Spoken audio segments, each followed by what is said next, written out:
Hello students, आज की class में अपना इंडियन इकोनॉमी का फर्स्ट चैप्टर चल रहा था, उसको आगे कवर करेंगे।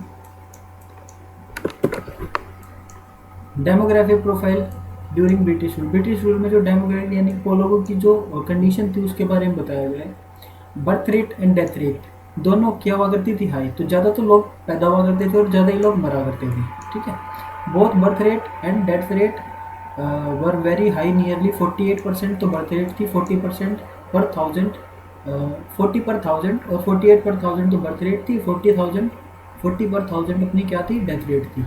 High birth rate and high death rate suggest a state of massive poverty in the country, जिसमें क्या थी? कंट्री में थी बहुत ज़्यादा पॉवर्टी हो रखी थी। नेक्स्ट आता है इन्फेंट मोर्टेलिटी रेट। तो मरने वालों की लोग, मतलब जो बच्चे थे वो मरा करते थे, उनकी रेट क्या थी? बहुत ज़्यादा। Infant mortality rate, death rate for children below the age of 1 year per thousand live birth. ठीक है।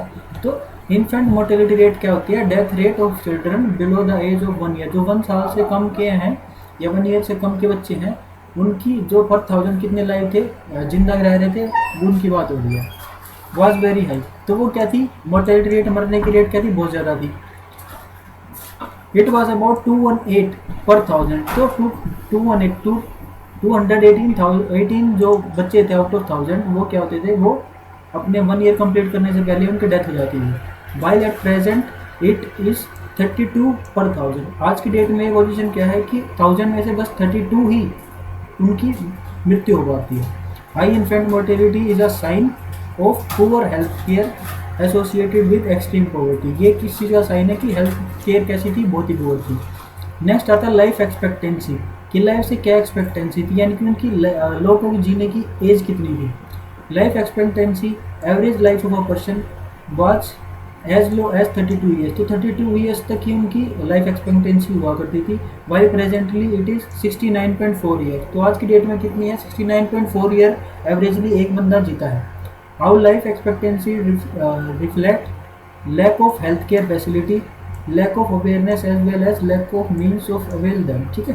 तो वो चीज़ को क्या चीज़ रिप्रेजेंट करता था कि हेल्थ केयर फैसिलिटी नहीं थी, ना के बराबर थी, अवेयरनेस नहीं थी लोगों में, और lack of means to avail that. ठीक है। उनको अपनी इच्छा को पूरी करने के लिए या चीज़ों को फुलफिल करने के लिए लोगों के पास पैसे भी नहीं हुआ करते थे।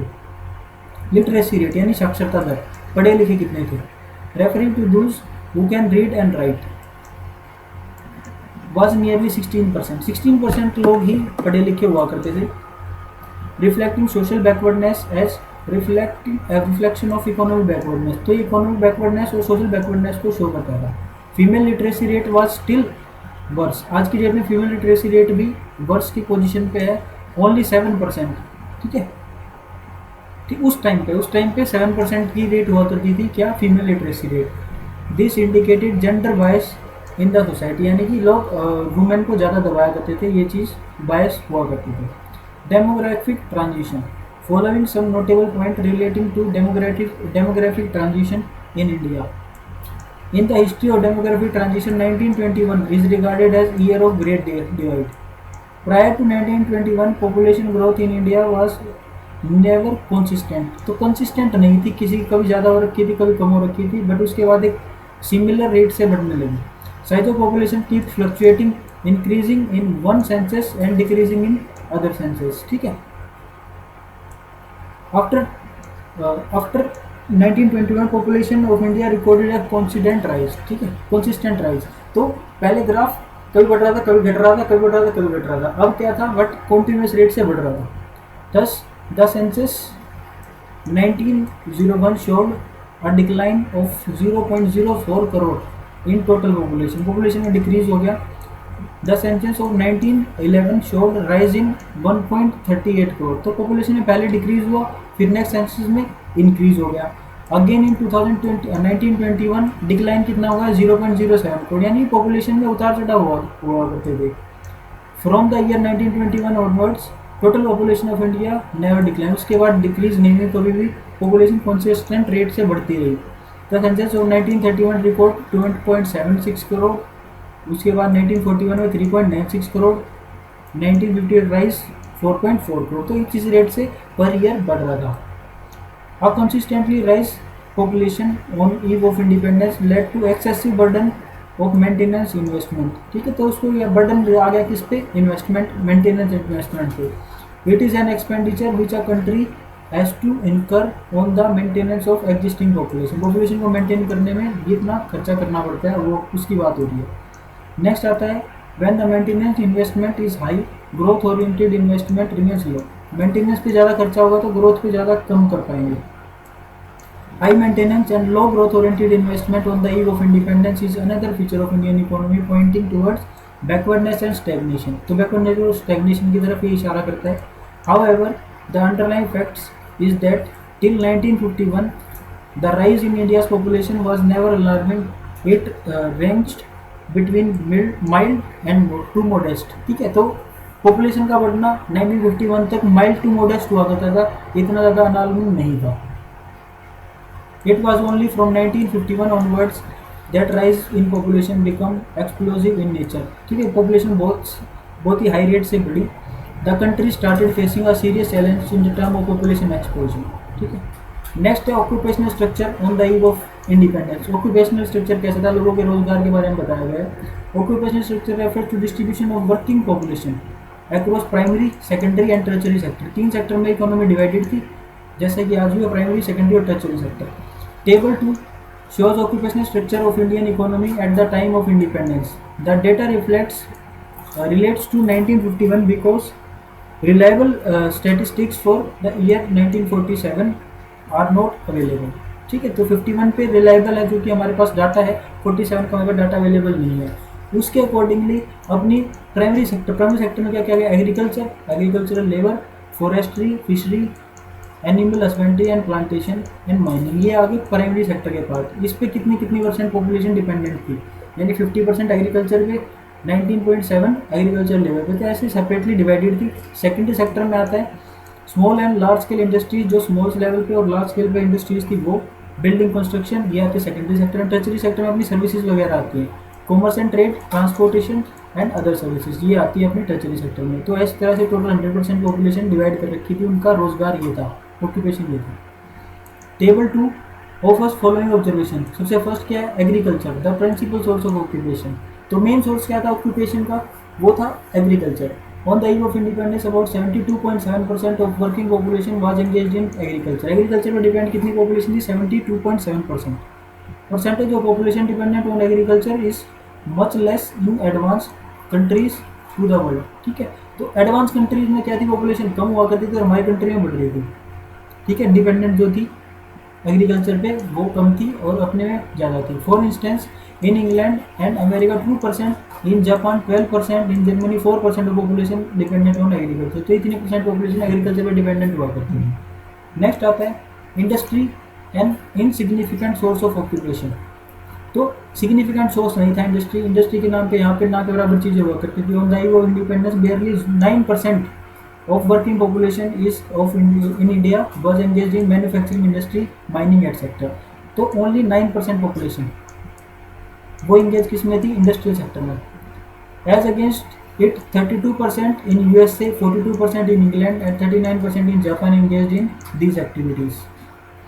It further proves how backward Indian economy was at the time of independence. तो बैकवर्डनेस को शो करता है।